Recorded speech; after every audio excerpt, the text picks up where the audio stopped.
Hello everyone. तो approximately 60 days के around बचा है आपके यूपीएससी 2025 प्रीलिम्स में।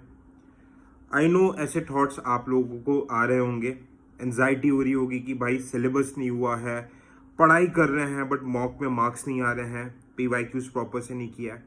दिमाग बहुत कन्फ्यूजन हौश पौश में चल रहा होगा। कई लोगों के दिमाग में ये भी थॉट्स आ रहे होंगे कि सर ये अटेम्प्ट हम स्किप कर देते हैं, अगला अटेम्प्ट देते हैं। बट मैं क्या आप लोगों से पूछता हूँ कि अगर आप इतना कॉन्फिडेंट हो कि इस अटेम्प्ट को छोड़ रहे हो, ठीक है, अगले अटेम्प्ट में क्या आप 100% कॉन्फिडेंट रहोगे? ठीक है, क्योंकि यूपीएससी का सिलेबस इतना वास्ट है ना। मैं अपने पर्सनल एक्सपीरियंस से बता रहा हूँ, आप जितना भी पढ़ लो सिलेबस कभी भी पूरा हो ही नहीं सकता। The syllabus is so vast, आप कितना पढ़ लोगे? Okay, the thing is about confidence.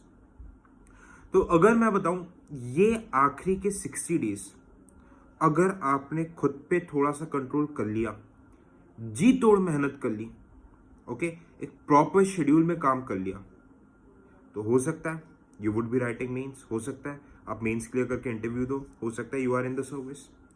वरना फिर अगर if you miss this 60 days, there is possibility कि आपको फिर एक साल वेट करना पड़े इस गोल्डन अपॉर्चुनिटी के लिए।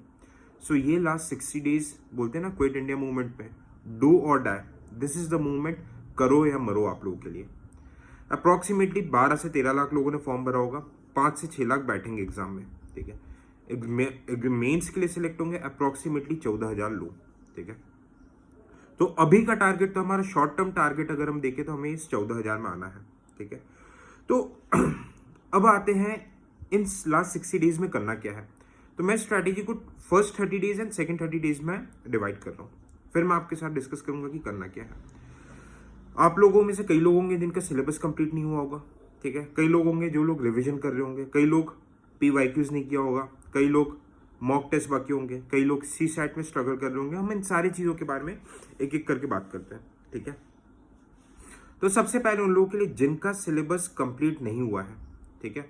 अब देखो जितना पढ़ा है, ठीक है, आप इस 30 डेज में, आज से लेके 30 दिनों में जो भी कोर सब्जेक्ट्स हैं, ठीक है, मैं काफी बार बता चुका हूँ, I have made already previous videos, कौन से सबसे इंपॉर्टेंट सब्जेक्ट है, ठीक है, कौन से 4 सब्जेक्ट इंपॉर्टेंट है जिस पे आपके 60% क्वेश्चंस आते हैं, कौन से सेक्शंस पे फोकस करना। आप सिविल सोल्जर के प्लेलिस्ट में ढूंढोगे, वीडियोस में ढूंढोगे, आपको चीजें देखने को मिल जाएगी।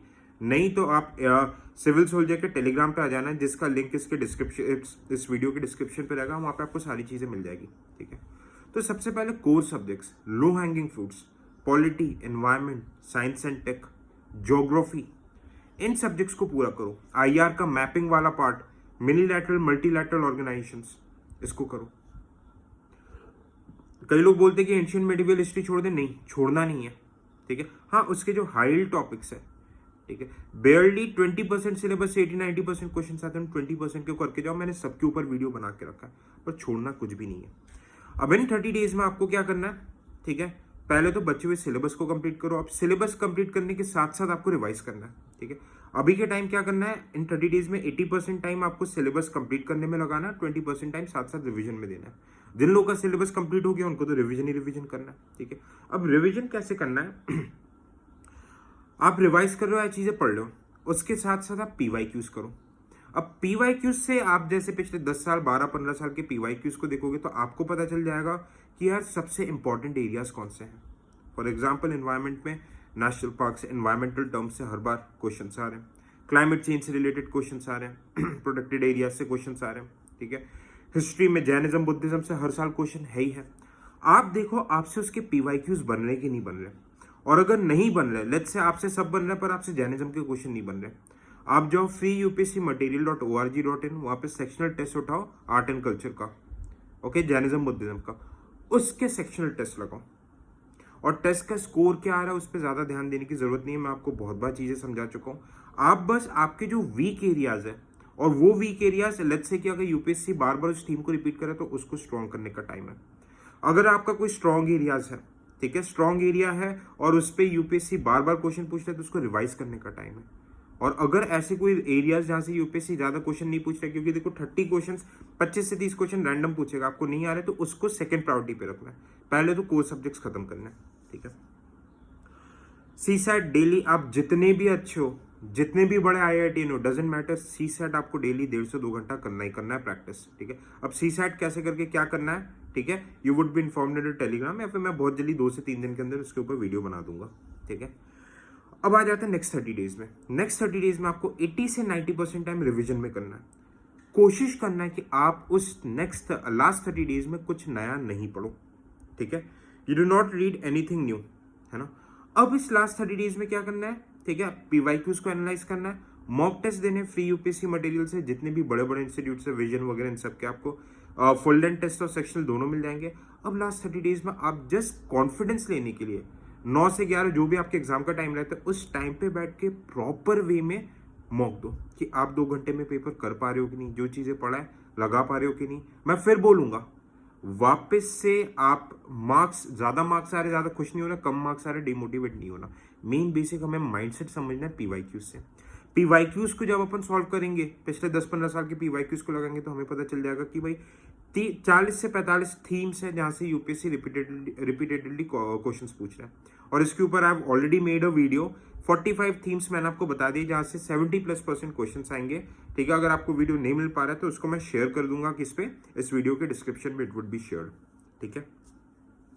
तो आप इसको कीजिए। एंड मोस्ट इंपॉर्टेंट थिंग, ठीक है, अभी आपका जो भाईचारा, दोस्ती यारी, सारी चीजें साइड रखो, डेली ट्रैकर बनाओ। एक दिन जैसे कि आज की रात को सोच के सो कि भाई अगले दिन मुझे ये पार्ट पर्टिकुलर करना, और वो टारगेट जब तक पूरा नहीं हो पा रहा, मैं जनरली डेली टारगेट के फेवर में नहीं रहता, बट अभी डेली टारगेट आपको बनाने पड़ेंगे, ठीक है। और इस टारगेट के हिसाब से एटलीस्ट आपका सिलेबस कंप्लीट होकर 3 रिविजन देने। और देखो रिविजन क्या होता है, रिवीजन का प्रायोरिटी मैं बता चुका हूँ भाई। Science and tech, environment, economy में 3 रिवीजन करना है। Ancient medieval art and culture को सिर्फ 1 रिवीजन भी करोगे, लास्ट में भी पढ़ोगे तो चलेगा।